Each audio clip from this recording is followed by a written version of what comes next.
Hello everyone and welcome to the 3.1, not 3.0, we're doing a 3.1 Immortal Juggernaut review. Oh yeah, the Immortal Juggernaut, the big bad Juggernaut tank that we're taking a look at today. Quite an interesting spec, the tank spec for the Juggernaut. So what's it all about then? Let's take a look at our utility points. Take a look at the changes first of all in 3.0 and 3.1. We may as well cover the 3.0 changes. Basically, we did lose Sunder and it has been replaced, Sundering Assault should we say, and it has been replaced with Aegeus Assault. Aegeus Assault, it increases our damage reduction by 3% for 20 seconds, it generates rage of course, and deals damage as well. Also makes our Crushing Blow an AoE ability as well, so it turns that into our Crushing Blow. Crushing Blow will damage up to 7 additional targets when affected by your Aegeus Assault. When you're protected, should I say. So when you have the 20-second damage reduction buff, then your Crushing Blow will be an AoE, because Crushing Blow used to be an AoE. Yeah, Crushing Blow. So we don't sunder the target's armor anymore. Basically what we do is Crushing Blow essentially gives us the debuff on the target. It impairs the target and they do 5% less damage with force and tech attacks while under the effects of our Crushing Blow. So that's a new change, because it used to be Sundering Assault used to reduce the target's armor. That's no longer the case. It's now replaced by Aegeus Assault. We get this at level 10. So that's the only real new abilities that we got. Our level 57 one is just Invincible, which is what we've always had, that ability really. So the changes for 3.1, we'll talk about Heavy Handed, the 10% buff. So Smash is now 75% more damage. Essentially all we did was get damage buffs, and our Consuming Power as well increased the damage of Aegeus Assault, and some of the utilities got shuffled around a little bit. We'll discuss the utilities right now. In fact, we're going to discuss them. So Payback, reduce the cooldown of Unleash by 30 seconds and cause Unleash to heal you for 10% of your maximum health when used. Useful if you're going to be getting stunned a lot. There's a lot of fights as a tank where we are going to be getting stunned. If we can get out of that stun, Unleash of course is our stun breaker, and get ourselves some 10% healing is not too bad actually for us. It's not too bad for tanking, more of a PvP thing to be honest with you, but again, it's not too bad. If we're struggling a little bit for getting healed, then you know we can always take the cooldown of Unleash getting reduced and getting that 10% heal. Warmonger, getting attacked reduces the active cooldown of Force Charge by 1 second. Slightly less useful than before. I tend to take this for my questing, but it's not really hugely useful. So basically because of Seething Hatred, so it's not the most useful. So I took this as my leveling build. This is my just general questing build. So I just took this again just to get it off cooldown. But I realize that taking that with that is a bit of a waste of time. Again, Unyielding is a nice one again, because we are getting stunned a lot in 3.0. We generate 4 rage when stunned, immobilized, put to sleep, or knocked around. It happens a lot to tanks in particularly HM flashpoints. We're getting stunned a lot, we're getting pushed around a lot. So it is nice to have the extra rage gen. So again, generating rage, we don't want to sit on empty rage. We want to be pretty much generating rage all the time as a Juggernaut tank, because again, it makes it easier for us to generate threat. Basically, when we have the more rage we have, the more threat abilities we can use. If we can't use things like our Force Scream, which cost rage, then we can't protect ourselves. Things like Retaliation. Retaliation also is off the global cooldown now in 3.1. That's another change that we forgot to mention. Overwhelm, Ravage immobilizes the target for the duration. Nah, not really. We're not really useful in PvE, because most of the time we'll have threat. The target's not really going to be running away from us when we're using Ravage. So unless the target is going to do something or move, then nah, because most bosses are immune to immobilization effects, so it's kind of useless. Path Carver, Sweeping Slash deals 25% more damage. Again, useful for AoE. Generating AoE threat is pretty useful. Our main AoE threat is, of course, Smash and Crushing Blow, our two main ones, but then Sweeping Slash is our filler. So getting it to 25% more damage is pretty nice. It just helps us with AoE. It helps us maintain our AoE threat, really. Stagger seems a bit pointless, really, for PvE. Increase the duration of force charges immobilize effect for 1 second. Yeah, it's not the most useful. Remember, bosses are immune to it. The other one we'll talk about, which I would take, is Deadly Reprisal. Taking non-periodic area of effect damage, generates 1 rage. Again, it's free rage, isn't it? So you're probably going to swap that out. Warmonger is a bit useless and put Deadly Reprisal in there. Pool Hatred. Whenever our movement speed is impaired, gain a 5% damage bonus to our next ability that consumes rage.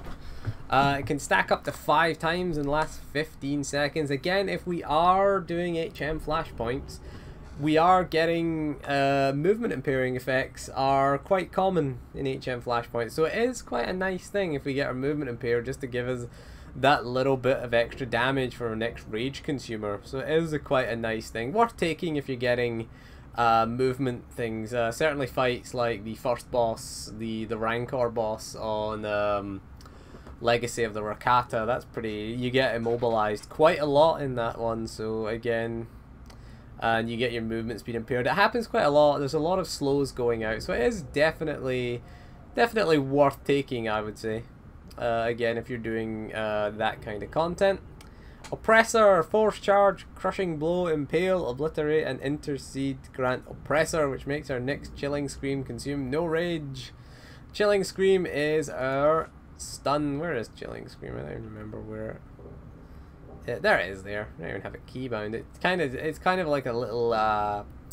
Chills up to 8 enemies in 8 meters, dealing elemental damage and reduces movement speed by 50%. Useful for AoE threat, but other than that, can be useful in PvE, but mostly a PvP thing. I mean, it costs no rage, so I mean it's essentially free. Actually, why do people always want achievements for story mode ops? It's a sad day. Right, Crushing Fist. In the Immortal discipline, Smash slows the target's damage by 60% for 10 seconds. Again, useful. Again, for AoE threat. Again, it can be that little bit useful. Again, if the targets start to get away from you. But mostly, I wouldn't personally take it. Crushing Fist, to be honest. Movement slows, again, it's not going to work on bosses, and bosses are our main focus when we're tanking. We're useful for trash, really useful for trash. If we're struggling to generate AoE threat, then slowing them will mean that they get to the target that they're about to hit a lot slower. So if they get away from us at any point, then it's, you know, within that 10 seconds, but we shouldn't be losing threat for that, so that's why I don't bother taking it. Sonic Wall is again mandatory, I would say. Threatening Scream protects all allies within range, excluding yourself. So again, it absorbs a moderate amount of damage. Very good utility ability, good for raids, good for HM flashpoints.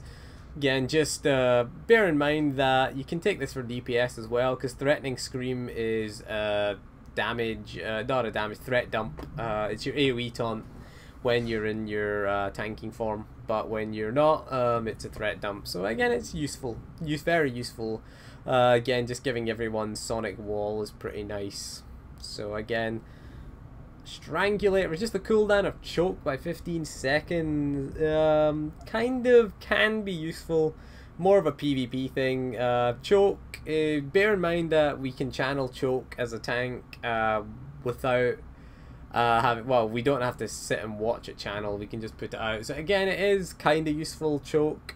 Basically, if you're hitting 2 enemies, if we target enemy 1 and enemy 2 we want to hit, we could basically choke that one and jump at that one if we wanted to.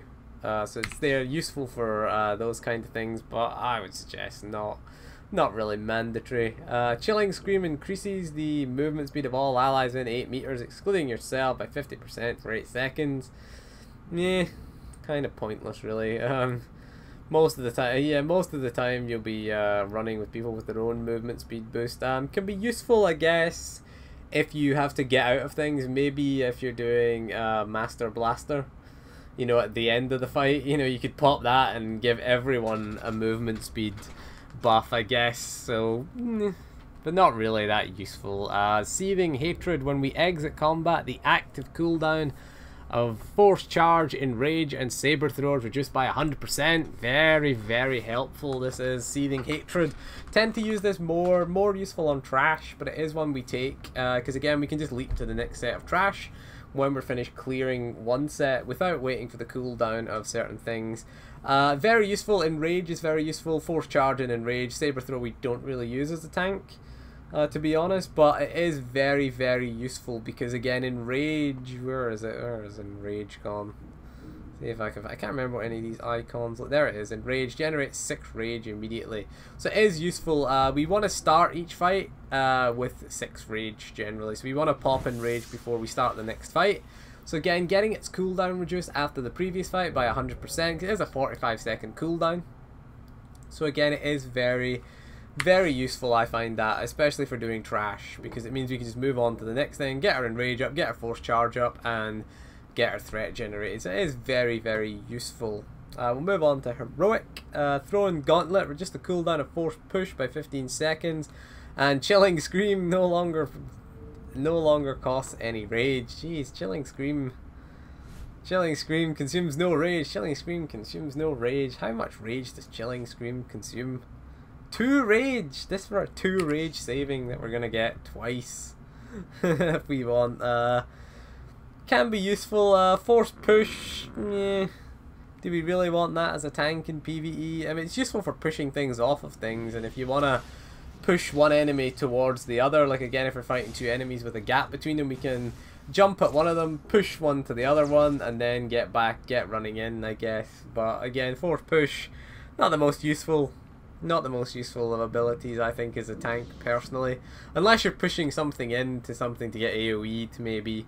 But again, I wouldn't bother for throwing Gauntlet. Intimidating Presence. Force Charge finishes the cooldown on Disruption. Useful if we need to interrupt. In addition, Saber Reflect lasts 2 seconds longer. Ooh. In addition, while in Soresu form is active, it generates a high amount of threat on all engaged enemies within 30 meters when activated. Useful, again, very, very useful. Saber Reflect is a very, very powerful offensive and defensive cooldown, so it is very, very potent. Saber Reflect can be used, very good for AoE threat. It is probably one of our best AoE threats, actually. Again, only on certain enemies, we should point out.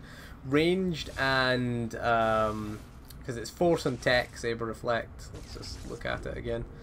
Yeah, it's ranged, force, and tech attacks, basically. So we're fighting a lot of ranged, force, and tech guys. Then we want to be generating that. So again, Intimidating Presence is pretty nice, and again, Force Charge, finishing the cooldown on Disruption. Disruption is our interrupt. So again, if we need to interrupt things, we should be interrupting as a tank. So again, if we use our charge, we get the cooldown on interrupt refreshed.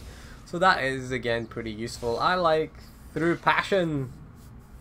Through Passion, of course, which is part of the Sith code. Reduce the cooldown of Enraged Defense by 30 seconds. Enraged Defense, not as potent as it once was. Basically heals us. It heals us whenever we get attacked. Whenever we take damage, we get a heal. So it cannot be used while above 70% health. So it is kind of useful. It is useful if we're taking a lot of damage, and say the healer is struggling for resources. So if the healer's struggling for the resources, and again, or the healer is incapacitated for any reason, sometimes healers get stunned, or if the healer is out of range of us for any reason, Enraged Defense is a nice defensive cooldown. It's a nice little defensive cooldown. I tend to prefer it over something like Endure Pain, which again, Endure Pain is only a temporary health increase, whereas Enraged Defense will give us that healing. So it is nice to have it more available. It is a nice defensive cooldown. Intercessor, and reduce the cooldown of Intercede by 5 seconds, reduce the threat and damage taken by an additional 10% for each of the friendly targets that use Intercede. Intercede is basically we leap to a friendly target. Can we leap to any friendly target? Like, can I leap to this assassin here? Yeah, there you go. So that reduces their threat. That's what Intercede does. Let's take this assassin there. with our pigtails. Probably evil, and a pink lightsaber. It's an evil combination. So again, Intercede is useful. It is our kind of speed boost, Intercede. So reducing its cooldown, again, in certain fights. We always looked at the first boss when we did Zerka Corporate Labs. That was always the most useful, the one that had the electricity. So basically what we do is focus target the healer, and we would just intercede to the healer whenever the electricity came out. So again, pretty interesting, that one. Not huge. Again, if it's something we have to get out of and get out of quickly, then we tend to target the healer, tend to target one of the healers, and we intercede to the healer, reducing their threat, which is nice little passive, really. Whiplash, Saber Throw immobilizes the target for 3 seconds. Again, we don't really use Saber Throw as a tank anymore. It just doesn't generate enough threat for us. We'll cover that in the rotation part. So Whiplash, not really the most useful for PvE. Consuming Rage. Enraged Defense removes all cleansable effects when activated. Again, very, very useful, particularly for a healer. If we're doing randoms and our healers aren't cleansing us, then it can be pretty useful. All cleansable debuffs include movement impairing debuffs as well. So anything that, if we are doing fights where we are going to be getting stunned a lot, then using Consuming Rage and Through Passion are a very useful combination. So again, we can do a bit of self-cleansing, but I mean, we should be a high priority on the healer's cleanse list. That's why we're probably not going to take it by default. But if we're doing pugs and we need to cleanse and we need to be cleansed, then yeah, we're probably going to take that. Because if we're doing it in a guild run, probably the healers are going to cleanse us anyway. Through Power, Endure Pain increases movement speed and grants immunity to movement impairing effects. Again, take your pick for this one. Take your pick for these two. We could essentially say the same. So again, if we're getting movement impairing effects, which can be cleansed, so we can take Consuming Rage or Through Power. So yeah, we can either take either or. So again, Endure Pain will grant us immunity to movement impairing effects. Probably best is use Consuming Rage, I would say, because again, we can have the cooldown reduced on Through Passion by Through Passion. So it is kind of useful, I guess. If you're really getting a lot of movement impairing effects, or you want to get to somewhere like PvP, it might be useful as well to get the movement impairing. But I tend to use Intercede when I need to move somewhere fast, target a healer, intercede right to them. Pretty useful. Oh, that guy's done defeating Koratani. Achievement. That's kind of sad. I don't like that. Right, we'll move on to gearing. The Guardian of this is called Defense. So Defense is your main stat. Pretty I think it's called what, Defense or something like that. I can't remember what it's called. It's called Immortal in the Juggernaut. It does sound a hell of a lot cooler. Defense is our main stat. Again, increases our chance to melee, parry, and deflect range abilities.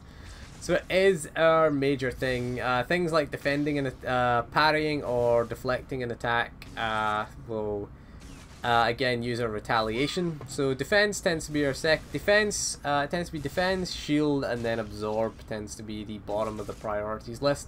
I think we got a bit too much shield and we don't have enough defense. Really, that's the major thing that we do not have. So we need to get for augmenting, we're gonna go with defense. I do have the old set bonus. I do have a few 162 armoring still in. Again, we haven't really played this character a hell of a lot since we got him to 60. So we've got our war leader old 4-piece set bonus. Very important to keep because again, it just increases the amount absorbed by Sonic Barrier or Blade, you know, increase the amount absorbed by things like Sonic Barrier, and increase the duration of Blade turning by 1 second, and the duration of Invincible, which is pretty nice. Again, Invincible, pretty powerful defensive cooldown. All damage taken by 40% for 12 seconds, getting that little bit of extra. The extra 2 seconds makes a difference, makes a bit of a difference. 40% less damage for an extra 2 seconds is pretty powerful. So now we're going to look at the rotation. Now the mistake that a lot of new tanks make, or people who are new to tanking, the mistake they make is they just taunt far too early. Like they'll pull the trash, and taunt is their first ability that they use. Now we don't really want to do that. The basic reason is that we want to build threat first. The goal is for a tank is to build threat and build threat quickly. That is the goal. Build as much threat as we can, as quickly as possible, okay, without using our taunt.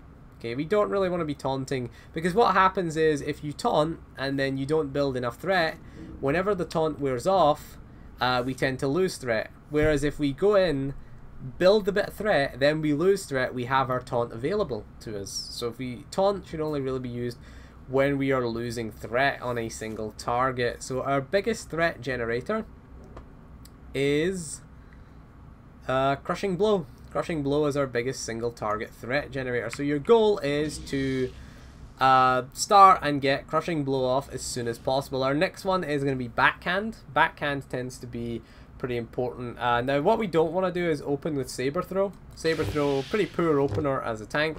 Yes, it generates rage, but you should be using Enrage to generate rage. I think it's much better to just open with Enrage and then use Charge.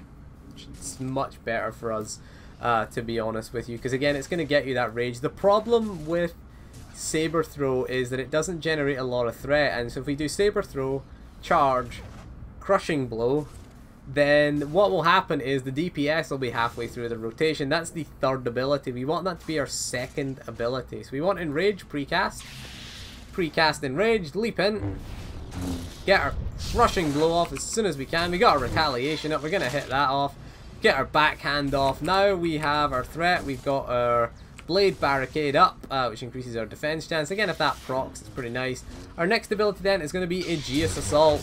Aegeus Assault is always going to be pretty close again, because again it gives us the damage reduction and shield absorption increase. So that is again pretty nice. Then we're going to use Force Scream. Force Scream again nets us a Sonic Barrier, which absorbs damage. Again, we got our set bonus. And then we're just going to be into things like Single Target for our filler, which is things like Ravage.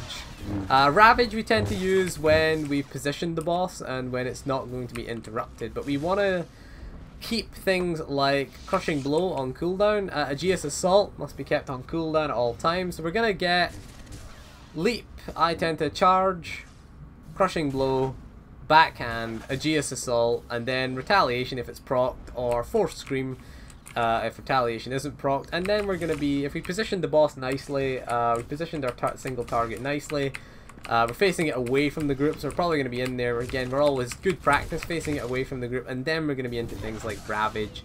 And then it's just a case of just keeping Crushing Blow on cooldown, and then we're just watching for big damage spikes. Again, our go-to cooldown is going to be Invincible. Invincible is generally our most powerful single target cooldown. Saber Reflect is pretty useful as well if we're fighting ranged enemies. If you look at things like the tunneler droid in Hammer Station HM, things like that, Saber Reflect is pretty useful when he starts channeling the laser on us, because again it will reflect it back. Only if we're getting attacked by ranged or force attacks, but generally our go-to tends to be Invincible. It does have quite a long cooldown. We do have Saber Ward as well, which increases our range defenses, ranged and melee defenses by 50%. Again, it's pretty useful. If the shit hits the fan, we've always got things like Enraged Defense. Enraged Defense we want to use when we're kind of getting low health, and we're like at 50% health, and we feel like we're about to take a crap ton of damage. Then Enraged Defense is pretty useful. Endure Pain tends to be like a last resort type thing. I tend to use it that way. Endure Pain gives us 30% health for 20 seconds. That's if the healer is struggling and we want to prevent our death. Endure Pain or Enraged Defense. Your priority I always think should be Enraged Defense. So if Enraged Defense is on cooldown, then use Endure Pain. You know, use that. I just prefer. So you want to keep Retaliation and Force Scream on cooldown as well. Crushing Blow, Aegeus Assault, Scream, Retaliation, all of them. You want to keep all of those buffs up, because again, it's just going to improve your Retaliation. Improves your it gives you means you take less damage. Aegeus Assault. The fact is Aegeus, is it Aegeus Assault or is it? No, yeah, it is Aegeus Assault. That means it has the damage reduction. It used to be Crushing Blow. Crushing Blow is our most potent threat ability. Aegeus Assault, Force Scream, and Retaliation are the things that keep us alive.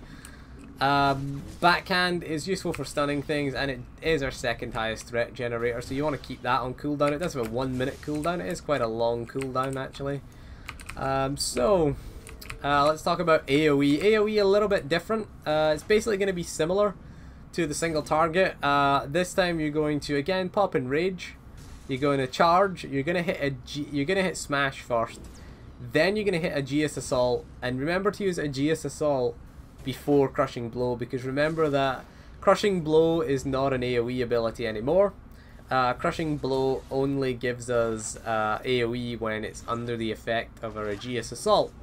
So we need to use Aegeus Assault. We want to hit our smash though. Smash first, because what happens is we are dealing with a lot of classes, DPSs, that love to hit their AoE very quickly. Particularly sorcerers. Sorcerers are a bit of an issue because even after the 3.1.1 Force Lightning Storm nerf, there's still a bit of an issue, especially Lightning Spec, because what they do is hit their Lightning Storm, hit their Chain Lightning, back to their Lightning Storm. That generates a hell of a lot of threat fairly quickly. So for AoE damage situations, guard the Sorcerer. That's my tip. Guard the Sorcerer, because pretty powerful AoE. So again, we're going to be using Threatening Scream. If we got a Sorcerer, we probably want to leap in, use Threatening Scream, then use Smash. Why we want to do this, because we just don't want to lose threat on everything. So Threatening Scream I tend to use first if we have a Sorcerer. So we leap in, pop our Threatening Scream, pop our Smash off to get some threat up, get that off, and then get our Crushing Blow off. That will hit all the targets. Then our spammable is just going to be our, of course, what is it called again? Sweeping Slash. Bear in mind we took the thing to get the buff on it, so that's going to be our major thing that we're going to use. Now if you have an enemy, say you're targeting this guy and there's someone over there in the distance, you can then throw your lightsaber at it. Maybe even charge at it if there's only one enemy left. Maybe we charge over there, and hopefully if this one is a melee enemy, it will follow you. If it's under the taunt of your Threatening Scream. So again, it's just a case of doing things like this for your tanking. But what we want to try and avoid is using things like taunt. Taunt if you lose threat. I mean, taunt is useful when you're doing tank switches and on raids, but for doing flashpoint bosses, we tend to really not want to taunt. Taunt is the thing that we use when we are out of threat generation abilities. But we've got Crushing Blow and we've got Backhand to help generate our threat. And bear in mind, we've also got the passive from our lightsaber form, which doubles our threat generation. Anyway, so again, that is really the goal for the Juggernaut tank. It's not that hard a tank to play, to be honest with you. It's a pretty straightforward and pretty easy tank. It had a bit of a buff. It did struggle a bit for damage, so they did buff things like Smash. Smash is pretty useful for threat as well on single target. You can use Smash as well because it does the extra 75% damage. It is quite useful, but Crushing Blow is your priority, I would say. If these are on cooldown and you're struggling for threat, use a Smash. Throw out a Smash. So basically these two, because your top three tend to be Crushing Blow, Backhand, Smash tends to be your threat generation abilities. They're your main threat things. But bear in mind to keep your defensive buffs up as well. We want to keep our defensive buffs. Don't just focus on generating threat. When we've got all the threat that we need, when we feel that we're comfortable with the threat, then we are going to hit things like Force Scream. Force Scream is useful. That Sonic Barrier absorbs quite a nice bit of damage, because when you get better at tanking, or better at doing the bosses, you get more experience, you're gonna know when to hit things like Force Scream. You're gonna see when the big damage is coming, hit that Force Scream. It's better than a defensive cooldown, you know. Again, it just absorbs that moderate amount of damage and makes life easier for your healers. So again, that is all for this video. So thank you for joining me, and we'll see you again soon, and goodbye.